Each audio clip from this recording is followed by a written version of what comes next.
band officially announced the production of a new studio album in December 2002, revealing that their new work was inspired by the rocky cliffs of Meteora in Greece, where ancient monasteries sit high above the ground.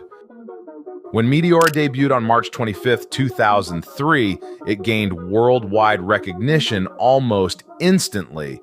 But by 2003, the music scene was shifting. Rock radio was leaning towards 70s garage rock and pop punk. Bands like Incubus and Deftones, who once were lumped into the new metal movement, were exploring new sounds.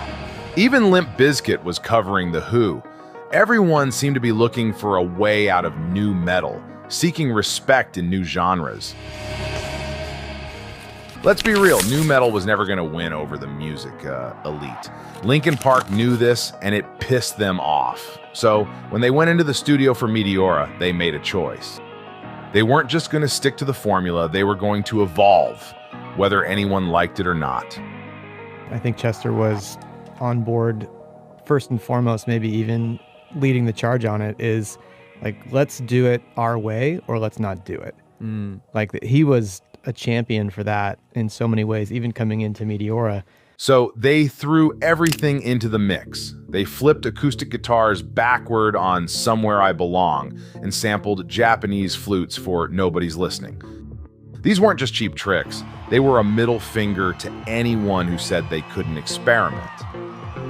Sure, the songs were more layered, harder to digest at first, but when they landed, they slammed, and nothing hits harder than Faint. Faint isn't just a highlight, it's the moment of the album. It crushes everything else around it, turning skeptics into believers. It's as if the band heard Outkast's B.O.B. and made their own version of it. With breakbeat samples and wild strings, Faint doesn't just demand your attention, it grabs you by the throat. It's undeniable. Then there's Breaking the Habit, a song that stands out for its own reasons. Musically, it's the most beautiful track on the album, mixing a Depeche Mode vibe with big, cinematic, orchestral sounds.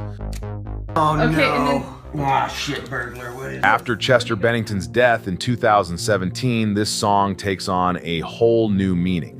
The pain in his voice feels all too real now, and it's hard not to hear Breaking the Habit as a cry for help. Something else. 3, 2, 1, go.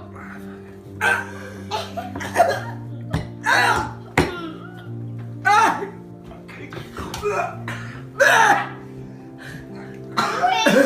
can cough. My mouth can't go out. The thing that I remember about Chester, my prevailing top image in my head is this kid who could pull it out of him deep, like Lane Staley deep, like the tar that's in there. But he's so goofy. He was so goofy. Like, his humor was so goofy, and at times, if he was in that mood, he'd just be this insatiable, like, I've got too many jokes and too many things and too many impressions and too much of this. And that's what I remember, is this just like lightness. But then you'd hear him and it'd be like, this guy's got darkness and has to find it. And that's a rare combination.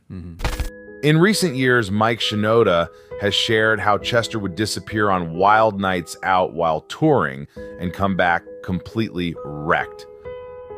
It must have been tough for Shinoda and the rest of the band to watch their friend struggle with something so deep. Breaking the Habit was meant to be an instrumental at first, but Shinoda eventually felt compelled to write lyrics. Maybe he hoped the song would reach Chester, showing him he wasn't alone. The band dropped 5 singles from Meteora: Faint, Breaking the Habit, From the Inside, Somewhere I Belong, and the massive Numb. These singles weren't chosen at random. Each one was picked to show that Linkin Park and nu metal were evolving. It was a smart move, and it worked.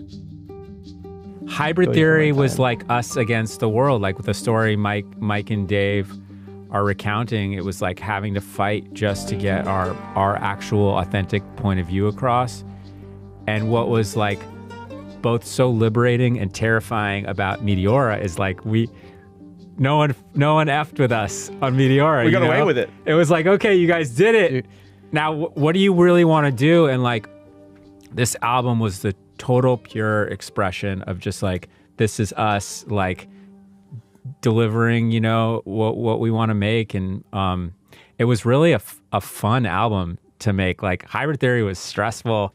This album was awesome. Like it was so great. Suddenly they were sharing stages with Metallica, a band that defined metal. And then just to flip the script again, they teamed up with Jay-Z for Collision Course, an EP that made no sense on paper but worked perfectly in reality.